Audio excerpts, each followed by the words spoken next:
It begs the question of how aggressive you want to be with this, because we can lose a lot of body fat in 2 months' time, but we also would need to be very restrictive. Welcome to the show where we help you make smart nutrition simple.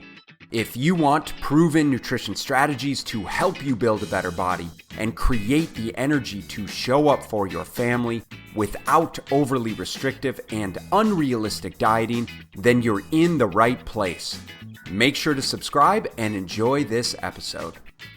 What's up, guys? Welcome back to another episode of the Smart Nutrition Made Simple show. I am your host, as always, Ben Brown, owner and head coach here at Body Systems. And in today's episode, I'm going to be doing a Q&A with listener questions. In fact, we've got a number of episodes coming up where I break down and answer all of the questions that you guys have submitted. And there's a lot of good ones. And so I'm excited to be able to kick things off with this episode. Specifically in today's conversation, we're going to be discussing what you should do if you want to get in shape for summer. And you better hurry up and do it because we've only got a month or two here. We're going to talk about whether or not cardio is important for fat loss. Hint, hint, it's not as important as you might think it is. We're going to talk about how much cardio we should be doing and whether or not there's a best time to consume your carbs. So those are what I'm going to break down for you today. I hope you enjoyed this episode, and let's go ahead and dive right in. If someone wanted to get into shape for summer, say we've got a couple months until summer, I guess it depends on the definition of what being in shape means. Obviously, that's going to look different for every single person, but maybe it's losing as much body fat as they possibly can over the next couple months. And it begs the question of how aggressive you want to be with this, because we can lose a lot of body fat in 2 months' time, but we also would need to be very restrictive through the process. And if someone's okay with that, then great. Let's do it. But there's always nuance to these questions to the degree that it's about what is someone willing to sacrifice through the process, and is the juice worth the squeeze? So if I told you that you could have six-pack in 2 months, but you wouldn't be able to drink any alcohol, you wouldn't be able to eat out, you wouldn't be able to enjoy any desserts, you probably wouldn't be able to get, frozen yogurt with the kids. You'd have to bring your own food to the weekend soccer tournament.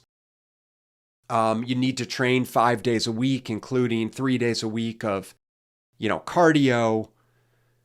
One person might say, no problem. Lay it out, let's go. Another person might say, you know what, that's totally not worth it to me, which is totally fine as well. So I think it begs the question of what are you willing to sacrifice and what are you willing to commit to create the body that you say that you want.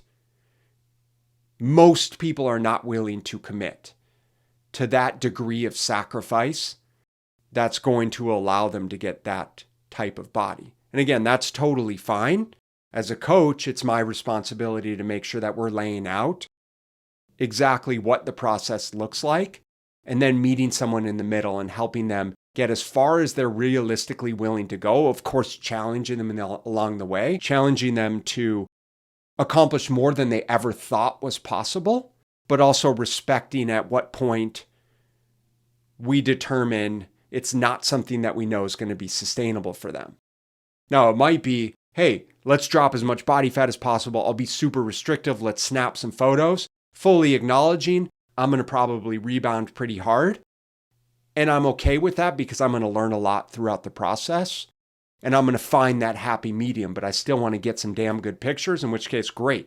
Let's do that too, as long as we're being honest with ourselves. How important is cardio for fat loss or weight loss? Cardio is important for metabolic health. Cardio is important to help us build the most robust metabolic engine, the most robust physiological health possible, to the degree that the healthier we are, the healthier our cells are, the healthier our respiratory system is, the better our aerobic capacity, the more work we can do, the more energy we can produce, the better we'll manage our stress, the faster we'll burn body fat, the better we'll do with the calories that we consume. The more calories we'll be able to consume, the faster we'll recover from our exercise, the more weight we'll be able to lift, the shorter the rest periods we'll need. So much so that cardio is very important for fat loss, but not as a means to burn calories.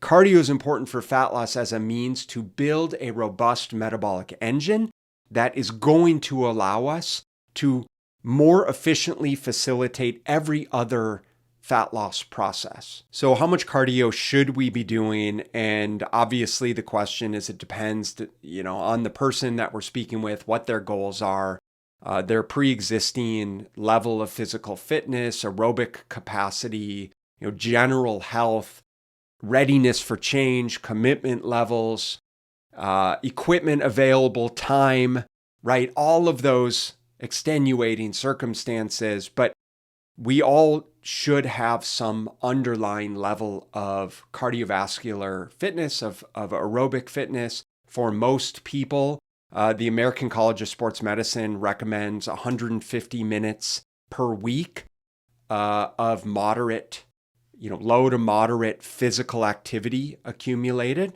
And generally, I would suggest that be zone 2 cardiovascular training. Zone 2 is around 65 to 70% of our predicted max heart rate.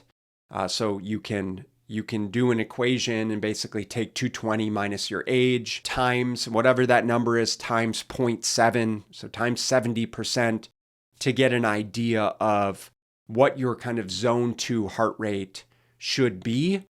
And then the objective would be to exercise in a way that's going to get your heart rate stimulated to be within that zone 2 range.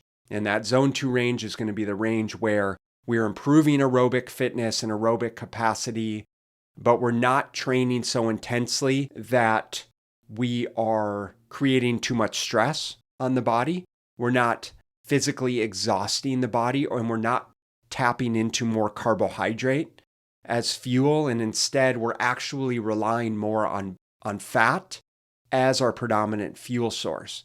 And this is a beautiful thing for people, because a lot of people, by virtue of being physically inactive, consuming poor food quality, having low metabolic health, often rely quite a lot on carbohydrates as fuel. And we really want this level of metabolic flexibility where we have the ability to bounce back and forth between being more fat burning at lower intensities and being more carbohydrate burning at higher intensities, to the degree that the faster and more efficiently that we can bounce back between these energy systems, the more metabolic flexibility we experience, the healthier our cells, the healthier our blood sugar mechanisms, our hormonal control, and really the more variety we have the ability to eat under certain physiological conditions. And so that's where that zone 2 exercise and just establishing that aerobic base is really, really valuable way to build a more solid metabolic foundation upon which then we can start to layer on more strength training, more higher intensity cardiovascular training, and the more flexibility we'll have to experiment with different amounts of carbohydrate consumption, different amounts of calorie intake, and likely the better our results will be. The best time to consume carbohydrate is always around your training window and around physical activity windows. One of my old mentors used to say, you have to earn your carbs. And I think that this really rings true with respect to how our physiology adapts to physical activity. What we know about physical activity, what we know about how the muscles and the cells respond to physical activity is that we really create a very opportune window to absorb carbohydrates in our bloodstream when we're being more physically active. And so whether it's strength training, whether it's cardiovascular exercise, whether it's playing a sport, whether it's just running around with the kids and getting your heart rate up, anytime we're physically active, we signal the cells to basically open up to absorb sugars. And what's beautiful about this is we do it in the absence of insulin. Now, normally, insulin would be the hormonal regulator that we would need to rely on in order to grab the sugars from the blood and push the sugars into the cells. But when we're being physically active and we're moving, we actually open up the cells to absorb sugars in the absence of insulin. And this is beautiful for people that have poor insulin regulation and poor blood sugar regulation because it's like free money, right? It's like all you need to do better with your blood sugar for those that are type 2 diabetic. Again, for those that are pre-diabetic, which, by the way, is most Americans, like 60% of Americans are either overweight or obese, which would lend itself to some level of blood sugar dysregulation. Well, if we simply moved our body more frequently, then we would create more situations where our cells would be more receptive to absorbing the sugars that we're already consuming. And so this really lends itself to this exercise window, which is a beautiful opportunity if we're really trying to make the most of the calories and specifically the carbohydrates that we're consuming. Then the best opportunity to do that is in the peri-workout window, the time before, during, and after our workouts, because of that very physiological response.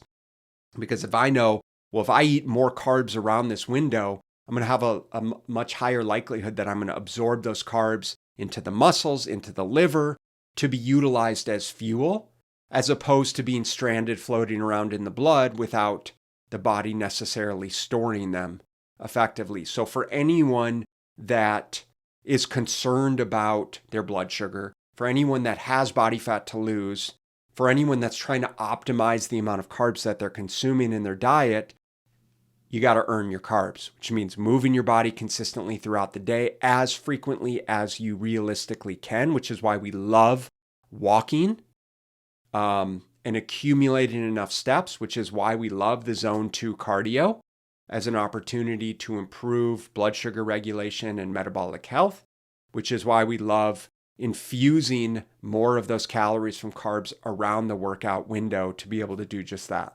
Well, there you have it. That's it for this episode of the Smart Nutrition Made Simple show. If you have questions that you'd like us to tackle in an upcoming episode, then we can't wait to hear from you. So you can submit your questions directly by just messaging us on our social media. That's at Body Systems Coaching. Or you can just message me personally, Ben at BodySystems.com. Appreciate you guys listening, and I will catch you in the next episode. Thank you so much for listening, and if you found this content valuable, here are 4 ways I can help you in your nutrition journey for free. 1. Grab a free copy of my Fat Loss Fix Guide at fatlossfixguide.com. 2. Join my free group at smartnutritionmadesimple.com. 3. Subscribe to my YouTube channel at smartnutritionmadesimpletv.com. 4. Leave a 5-star rating and positive review so that we can gain access to more nutrition experts ready to share their knowledge with you and ultimately help more people make smart nutrition simple.